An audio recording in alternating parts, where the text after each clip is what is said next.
Well, the Virtue Trophy has been a solace for Argyle this season, and on the two previous occasions they've played so far, it's provided a much-needed boost in confidence. Tom Cleverley and his squad will be hoping that happens again tonight in Bristol.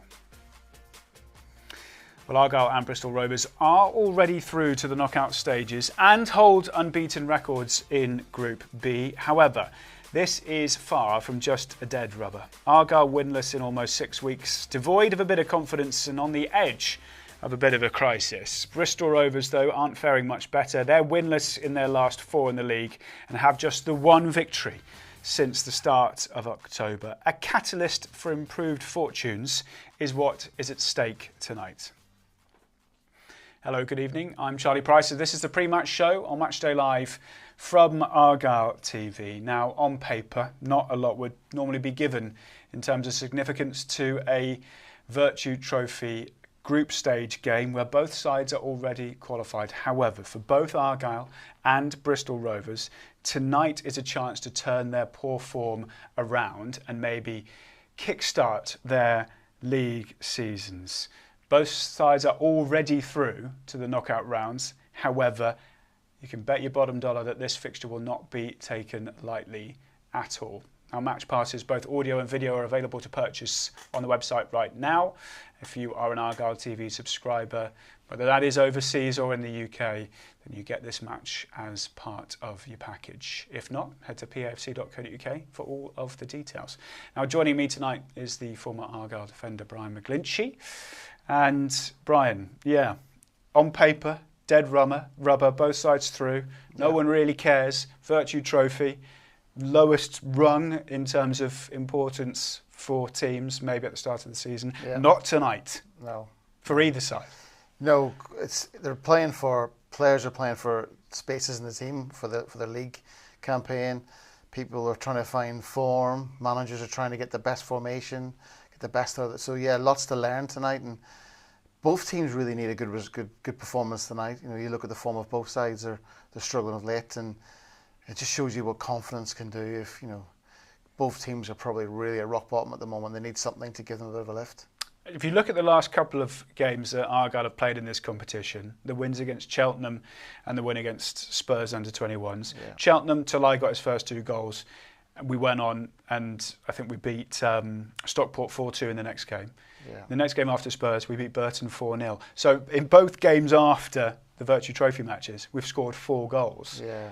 Could be a coincidence. However, it is that boost that you were just talking about. I agree totally, because the manager talked about finding rhythm, finding confidence, and whilst I appreciate that the competition is maybe not the elite cup that they want to be, they would rather be flying in the league type thing, but you've got to start somewhere. And Argyle season hasn't got going really. It's had fits and starts. There's been periods where it's looked promising, but we had lots of sort of things that have gone against us with injury, suspensions, and form as well. So this is a great opportunity for the lads to really roll their sleeves up and show how much it means to them to play for Argyle, first of all, but secondly, go and just turn this around really, because the ability in the team, we look at the team sheets later, the ability in the team is a good side, but it's just not, something's not right at the moment, and I do think it's just that freedom, that bit of confidence, that things are just going against them, and when the goal go down, do they have that bit of leadership to try and don't let it all collapse. Let's just keep it calm and go again. So,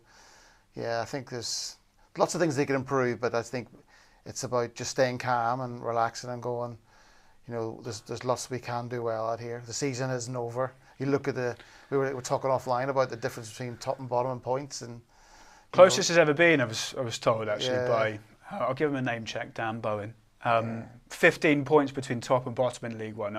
So, it can turn if you get a bit of a run of form. 100%. You put 2-3 wins together, I think your sort of season has turned around a little bit, but we haven't demonstrated any of that type of confidence of late to try and do that. And defensively, I think that's what starts tonight. I think a clean sheet is so important for us tonight, because that will bode well for confidence. And you talk about a next game, we haven't got another game for a while because of international duty, which is frustrating. Yeah. Well, let's have a look at the team news, shall we? It's always an important factor in the match day, and Tom Cleverley has spoken about just trying to get a bit of form. That's what Brian and myself have been talking about too. There are a couple of younger faces in the Argyle squad today, as is the norm in the Virtue Trophy, but 5 changes in total from Saturday. None of the international players involved. That means that Luca Ashby-Hammond gets his first appearance since the start of September and the defeat to Peterborough. Lauren Talai will captain the side, obviously full of goals this season. Tegan Finn comes back into the team, as does Caleb Roberts. And there's also a spot on the bench for first-year scholar Sam Heyman. And we saw what happened when Seb Campbell got his opportunity in the last game in the Virtue Trophy. That's how we think we're going to line up, Brian. It's a strong team, isn't it? Yeah, I was just thinking there's no excuses tonight in a sense, because that's as good as a side you'll see in this sort of competition. Lots of experience there, really good players, and they just got to gel. They just got to work really, really hard. And also big congratulations to Sam getting a place on the bench. I love that. I think Cleverly's done a brilliant job bringing some young. He's been forced a little bit with injuries to bring young players through, but I think that's a real big thing for Argyle, be able to develop young players. But yeah, Tulai getting the captaincy, well deserved. He's probably been our best player so far. Absolutely, and on that, you know, you mentioned defensively a little bit earlier, clean sheet being crucially important. Yeah. However, goals being scored has been a bit of a struggle recently. Tulai has our last 3. He has 5 of our last 7 goals. If you like, look back on it. Yeah. There's already a bit of a reliance maybe on him to score, which can't be a great thing. You want to be able to get more people contributing. No. When you look at most teams that do well in a season, the goals are shared, aren't they? Well, your striker will probably get a good sort of percentage of those goals, but you're getting goals from midfield, you're getting goals from your centre halves and set pieces, all those types of things. The things the teams I got promoted in, like there was loads of different goal scorers. Graham Coughlin was top scorer, wasn't he? Yeah, exactly. And Freo in midfield. So you're thinking, where is that workload being spread? And that's the pressure on him. But also he's been starved of any decent, you know, sort of service in a way to give him good chances, and he's scored off a few scraps, to be honest. It just shows you what he can do if he gets more chances, you know. So, but yeah, we need players to sort of step up a little bit, but that side looks a really strong side tonight, and hopefully, you know, they'll sort of, you know, they'll put everything into the game tonight because they've got plenty of time to rest. Do you know what I mean? So they can go and really just put a real shift in tonight and go and get a result for themselves, for the confidence, and then also for the Green Army travelling again. Yeah. Bristol Rovers, like Argyle, winless in their last 5 league games. In fact, they've lost their last 5 league games. They did get a morale-boosting win against Bromley 10 days ago in the FA Cup. This is the side that Darryl Clark has gone for this evening. Again, it shows a lot of changes, 6 in total from a 1-0 defeat against Gillingham on the weekend. Again, like Argyle, none of their international players are involved. Top scorer Fabrizio Cavagan drops to the bench, which means that Sortiro will probably play through the middle. There is Jack Sparks is recalled back to the side as well. And like Argyle, they've got a few under-18s in there as well. The last 4 players on their subs bench, all from their academy team. So they've actually rung the changes a little bit, Brian. And we've spoken about how, you know, Argyle need a morale-boosting victory. You know, Bristol Rovers are in a similar boat, but maybe less first-team players than Argyle do. Yeah, with both sides going through, you can understand Darryl Clark thinking, right, I'm going to give other players opportunities. I don't think Argyle have got the squad at the moment with the amount of injuries they've got to maybe do that, where maybe Bristol Rovers have got maybe slightly more players in and around the playing squad type thing, albeit younger players. So yeah, it's a good opportunity for them. But they, like their game against Gillingham at the weekend, they were unlucky, to be honest. The goal was about. Yeah, the goal was. We'll see that in a second. Yeah, it was a top corner, and they probably were the better side against Gillingham, to be honest, and they're flying high in that league. And so yeah, they're in a similar space from us from a confidence perspective, but they're going to give young players a chance. And you know, we've got the more vastly experienced side, so the pressure's on us to go and perform. But as we know, any game of football is difficult. You know, it's about a team, you know, a team shape, people winning their individual battles, but playing as a team and making it difficult. And they'll do that tonight for Argyle, and Argyle got to sort of be able to match that effort, that bit of desire, and then hopefully the football ability will take care of itself. Yeah. Well, Argyle do go into this evening's game in the worst run of form of the season so far. 5 straight defeats, the latest of those coming against Huddersfield on Saturday. Tries to shoot from distance. That was a good strike from Matti Sorinola. Arm raised. It's an outswinger near the edge of the 6-yard area, headed through. Clear header, good save. Clipped in. Bounces in the centre. Might fall for Harness to shoot. Caught that well. Sorensen picked it up the other side. Harness to cross. Good ball in the centre. There's a battle on. Miller. It's headed in by Miller again, but it's saved by Hazard. It was Radulovic with the first header. Terriers still have the ball. They don't now because Dell's won it back, although they do actually because it's fallen to Harness. Can he thread one through? Well, he can. Wiles, Charles, ball across, easy goal for Huddersfield. Radulovic looked across the line. I think he was expecting to see a flag. It never arrived. Sorensen threads the ball into the box. Chance here, it comes across for Charles, blocked. Might come for him again. Miller with a shot. Saved at the near post. Couldn't conjure it through the legs of Huddersfield player, and now it opens up again for a sheer down the left-hand side. Commits. Sood shoots, saved by Hazard, who gets the loose one. Ruskin to take it, clipped in as he often does. It's going to fall for a Jamal post, it's in. Argyle didn't deal with it. Is it a good or a bad thing, that little run, that there's a game Tuesday that's in a lesser tournament?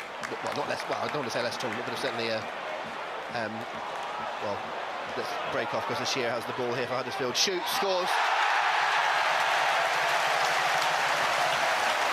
Mumba will keep it alive, though. Could be another opportunity. Mumba swings it in towards the near post. Talai, it's in. We're really going to have to try and tap into the mentality of the players because I don't think we've drastically changed as a staff from the Stockport win, from the Luton win, from the Blackpool win, from the Burton win. The messaging and the principles are very, very similar.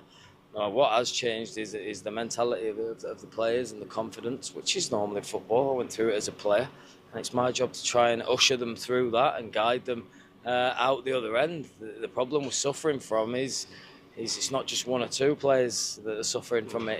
It's 8, 9, 10 players, and it's really difficult. So the fixture list obviously hasn't helped us with 6 away games on the bounce. We're really craving our home comforts, which we need to capitalise on more this season.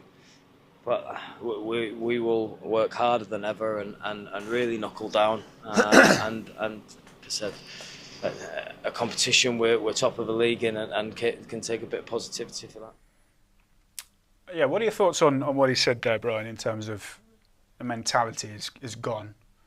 They need to change the mentality. Obviously, confidence we've spoken about. But, you know, what are your thoughts on that? He feels he hasn't changed. Yeah. In his methods. Yeah, I guess he's trying to say his message is being consistent. The things he wants from his players is the same. But he did mention about the confidence has a real, has a big impact on players. And he's been a player himself, and he'll understand that. I don't think he's saying about the mentality from a desire to want to do it. I think it's more of a mentality when things go against you, how they react. When they go down, do they have the sort of leadership or the sort of experience to go and grab the game by the scruff of the neck and go and make it happen, change the game? It seems that when we go down, we're never going to get back into it, that mentality, where maybe they lack that little bit of experience to help them get through those periods of a game. So I think he's meaning more of that. But I think every time I hear Tom Cleverley speak, I think he talks sense. You can see his work rate from what he says. He's trying everything. I'm just desperate for him to be successful, and I really hope he can turn this around. I think he's not been helped with injuries. He's not been helped with the amount of away games. And it's not just an away game when you're playing for like a Midlands team or up north. When you play for Plymouth Argyle and you're going away, you are literally on a coach for. You could probably go to America sometimes quicker than you go to an away game with Argyle. So it is tough on the lads in that sense. But they're paid well. It's a privilege to play football for this club. So they've got to turn it around quickly. And I think the managers handled it well, because a lot of managers might have been a bit more scathing on his players and might have maybe threw his players under the bus a little bit, but he hasn't done that. And I think his players should have a lot of respect for him in the sense of we've got to go and turn this around for the fans, him and themselves, the players, really. Yeah. Let's have a quick look at Bristol Rovers' last game then. They also fell to defeat 1-0 at home against Gillingham. And it's the home side looking to mount the first real attack. Shaq Ford slides it forward to Cavane, who's done well to ghost away from his man.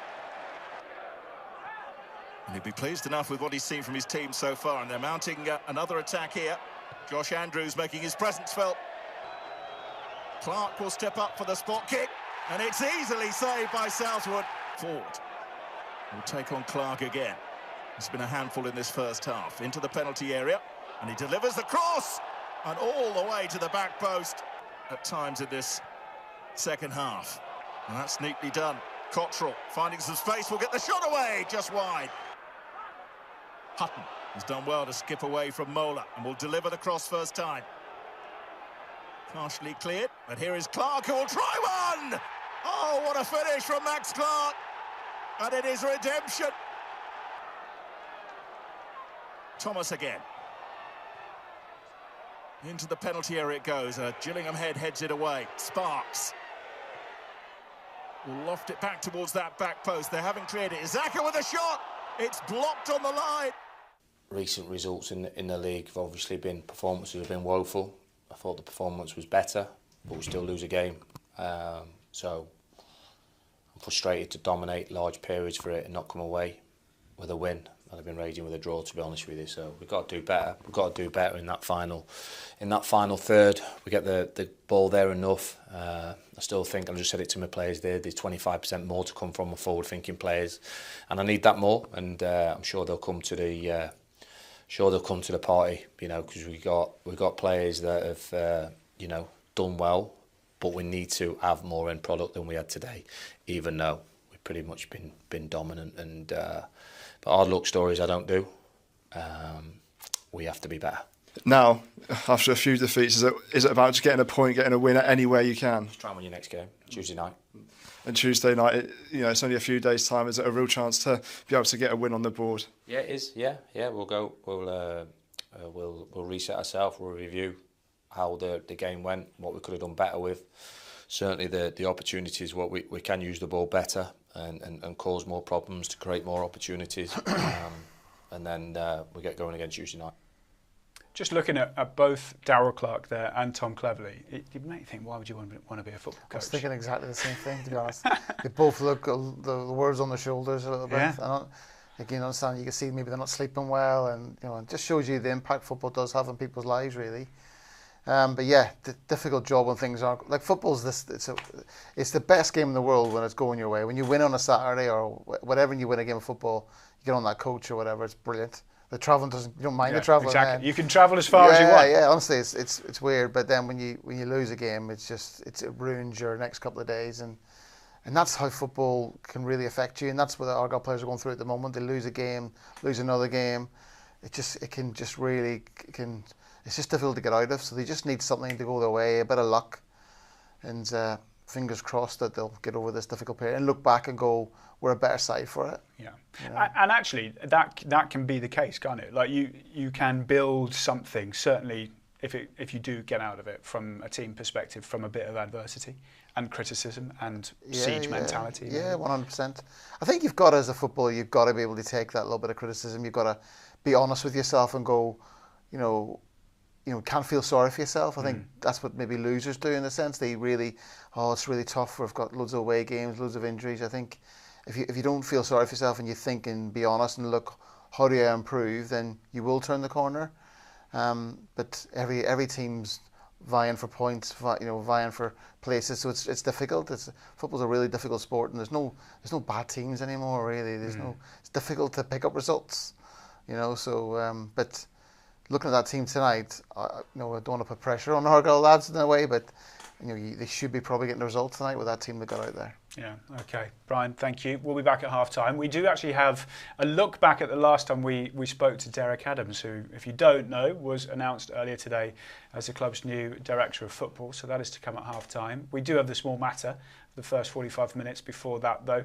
And that is where we are heading next. These two met in the quarter-finals of this competition 3 years ago. They meet again today in the final group game, looking to finish top of Southern Group B. Argyle's trip to Bristol Rovers is coming next then, in the company of Chris Hargreaves and Rob McNichol.